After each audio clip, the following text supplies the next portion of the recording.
It never fails. It has to rain almost every time I want to barbecue. Stick around to see what I did instead.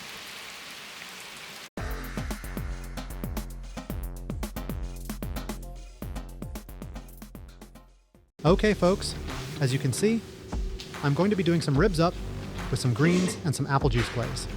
So let's start things off with a sip of Blado, an imperial breakfast stout from Casita Brewing from the great state of North Carolina. Let's go ahead and get these ribs out of the cryo pack. Quick shot of food lube in your heaviest skillet over high heat. Because these are going to be cooked in the oven, let's remove that membrane. And of course this membrane is going to be a pain. Let's get some seasoning on the ribs. Here I am just using 16 mesh black pepper and some salt. Start with the bone side and season the meat side while in the pan.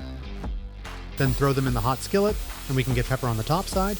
As you can see here, even using a 15-inch skillet, I had to trim these ribs to fit in one vessel. After about a minute and a half, let's go ahead and flip the ribs over to the meat side. While the ribs are searing on the meat side, let's go ahead and get our collard greens prepped. Remove the stems and stringy bits from about a pound of washed collard greens. Sorry about the beeps, this infrared burner did not like the heat this cast iron skillet was taking on.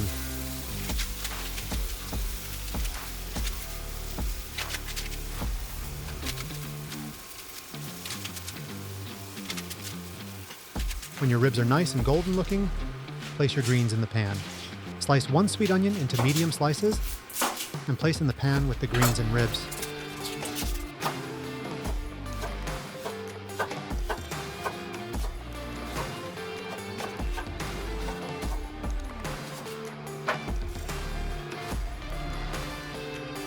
Add about 3 cloves of garlic to the pan. You could also use a full bulb. Just cut it in half and place in the pan. Add about 32 ounces of apple juice to the pan. Also, 1/2 cup of apple cider vinegar. Finally, add a few handfuls of fresh thyme to the pan. And cover everything with some foil or a lid if you have one for your vessel. I have my oven set at 275, and we'll let these cook covered for about 3.5 hours to 4 hours. If you are in a rush, you could do 350 for 2 hours. Occasionally, mix everything around in the pan to make sure all of the greens and other veggies have a chance to cook down in the apple juice and cider vinegar.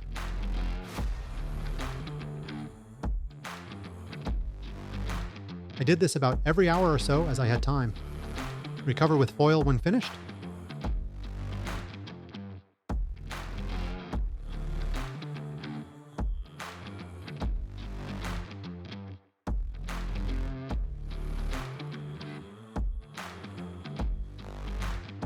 Today's side dish is going to be this beautiful kickin' garlic riced cauliflower.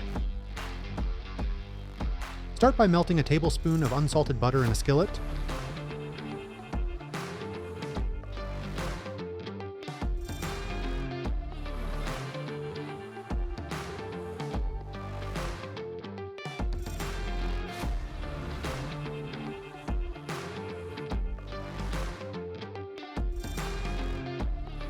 Toast 3 diced cloves of garlic in the butter.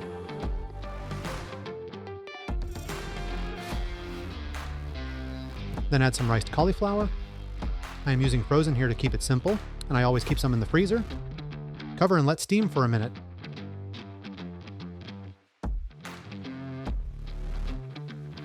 Now add 1 teaspoon of dried cilantro. If using fresh, I would go with about 2 tablespoons of chopped cilantro. Mix your cilantro in. And cover again for another minute.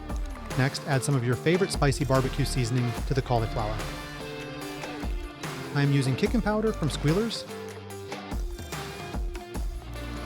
Taste and adjust seasoning if needed. Cover and turn the heat to low.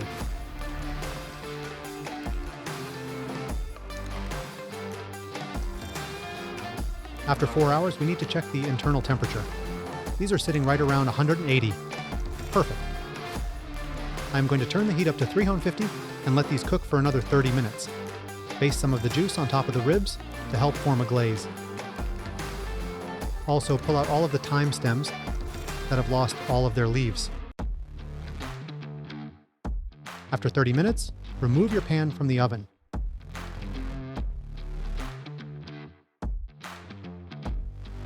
These look amazing. Now move everything over to a serving dish if you prefer. Plate and serve up these perfectly tender ribs with your collard greens and riced cauliflower.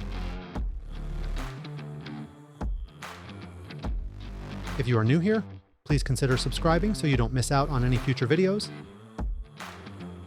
And hit that thumbs up, it means a lot to me. Thanks for watching.